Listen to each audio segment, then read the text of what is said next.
always thought it was a little odd that Norman Lear, this Jewish guy from New Haven, Connecticut, could single-handedly create every single groundbreaking television show featuring working-class black families in the 70s. But when I first heard that there was a black man who was accusing Norman Lear of poaching his ideas and not giving him the proper credit, I have to admit, I was a little skeptical.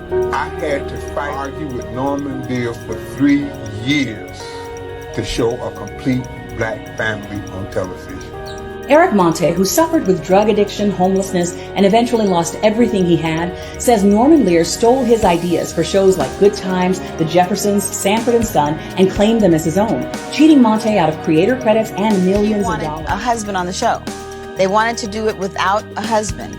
And she said, no, I want a husband on the show because I was raised with a father and a mother, and I wanted America to see that black men stay with their families and raise their children. Ron Lear came to me and he offered me $1 million for a settlement. And I said, for all those shows, no way. So the lawyers came to me and they said, look, take that money because you still have your suit against the networks and the others, but at least we'll get paid. So when the papers came down, all the defendants were listed. So I said, I didn't agree to this. They said, either you take this or we're walking off the cake. I went all over Los Angeles looking for lawyers to represent me. I had the evidence and everything, okay? No lawyer in that town would take that my The question is the indelible legacy that Eric Monte has left on the culture with the characters and stories that he brought us, regardless of whether he will ever receive his proper recognition or not. And the creator, Yeah. of Good Times, Eric Monte. If it's not God-like, then God will take that because it's all the church's money, right? So what's happening right now is I'm being humbled. Another thing that's happening is by me being burned to the flesh every single day, it's actually proving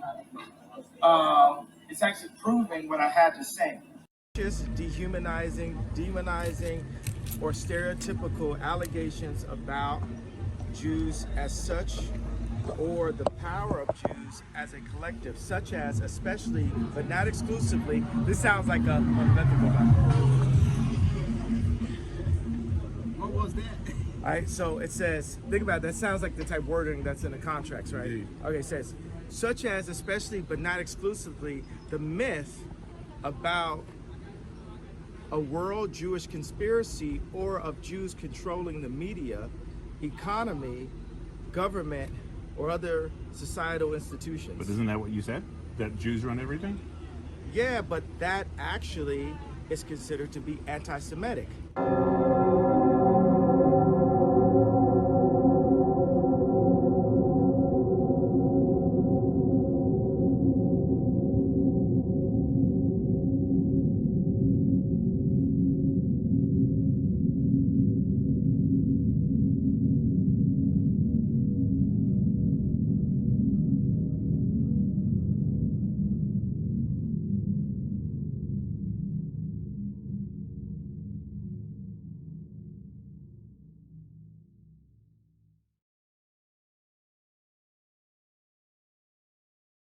Of seeing that a rapper from Migos died, I just wanted to go ahead and make a video about something I have a unique experience in. So I directed a bunch of rappers, people like Gucci Mane, Snoop Dogg, Lil Yachty, the list goes on and on and on, okay?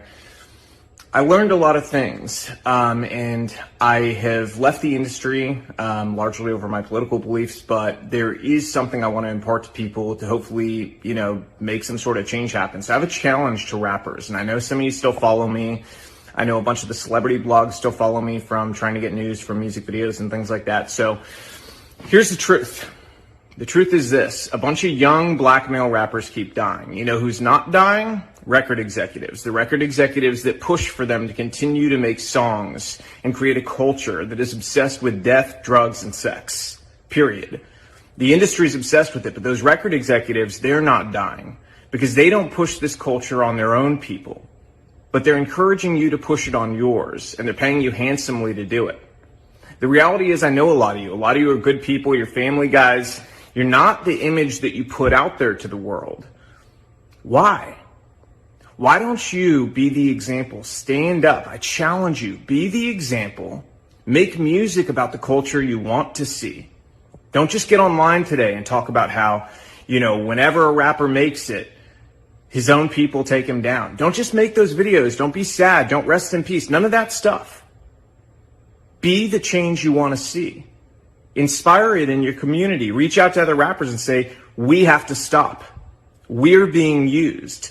You've been used for a long time. You know, they create this paradigm to make you believe that you're so important and your celebrity status is worth so much, but in truth, you're a pawn in their game and you always have been.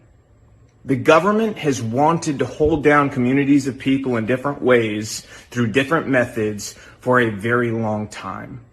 Their method in the black community has been to use entertainment to create a culture obsessed with death, drugs, sex, and money, so that they could create a false paradigm of what happiness and what success really was. And in doing so, they created a world that also made people more dependent on government, and as a result, gave themselves more power. The record executives that push you to do this, to go and continue to profit off the backs of your work, they're in cahoots with the elite. They're in cahoots with the government. They want you to think you're important, but in truth, you're just doing their dirty work for them, so stop. They've empowered you in ways that are real. You have an audience. You have platforms. You have the ability to make change. So go against the grain together. They're more afraid of you all together standing up and creating a new culture that's built around family, faith, freedom, doing the right thing, valuing life, than they are of anything else. So I challenge you, use your power to do the right things. If you continue to do the same thing you've done, more rappers like this are going to die. How many have to die before you change the culture? And let me tell you something else. There's a reason the record labels pay us more to do rap videos. They don't tell you that, do they? Do they tell you that they pay us more to do your videos? Because they do. They do it because they know it's more dangerous. They do it because they know it's more difficult. And they do it because, frankly, there's a lot of money laundering involved. Those labels wash a bunch of money through. We don't do it, but we know the labels are doing it 100%. Okay, they're then taking the money off the top end, and you see on your royalty check, oh, they spent $150,000 on this video. Did they? Because we didn't see $150,000. Their friend's company? A lot of times that's the case. Same thing with insurance companies. They charge us more to insure your videos. And it's because they know the culture that's been created. They know that the only possibility of a music video being shot up is on a rap video. And that's the truth. So change the culture. You have the power. Your people deserve it. You guys. You want answers? I think I'm entitled. You want answers? I want the truth! You can't handle the truth!